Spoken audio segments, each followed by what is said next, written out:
আবার বললেন কিয়ামতের দিন গোটা পৃথিবীটারে আমি নাড়িয়ে দেব, গোটা পৃথিবীতে একটা আমি ভূমিকম্প দিব। এই কথাও কোরআনে আছে না নাই? ইযা জুলজিলাতিল আরদু জিলজালাহা আল কারিয়াতু মাল কারিয়া, পুরো পৃথিবী কাঁপিয়ে দিব। এই কাঁপাকাঁপিটা ওই দিনের ভূমিকম্পটা কি অন্যান্য সময়ের ভূমিকম্পের মতো হবে? এই ভূমিকম্পকে আল্লাহ বলেছেন আজিম। ইন্না জালজালাতাস সাআতি লা শাইউন আযীম।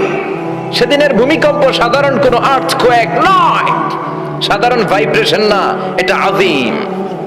আবার আল্লাহ কোরআনকেও আযীম বলেছেন, ওয়ালাকাদ আতাইনাকা সাবআম মিনাল মাসানি ওয়াল কুরআনাল আযীম। ও নবী, আমি আপনার নিত্য পাঠনীয় শব্দবাক্য সূরাতুল ফাতিহা দিয়েছি, সাথে সাথে কোরআনে আযীম দান করেছি। সুবহানাল্লাহ। তার মানে কোরআনের ক্ষেত্রে আযীম, কিয়ামতের ভূমিকম্প এটা আযীম, আল্লাহ নিজেও আযীম, বিশ্বনবীর চরিত্র আযীম। আবার এই সূরাটাও যেহেতু দামি, এজন্য এই সূরার নাম সূরাতুল আযীমাহ, সূরাতুল সুমহান সূরা। এটা যেন তেন সূরা নয়, এটা তো কোরআনের কলব। কলব ছাড়া মানুষ বাঁচে?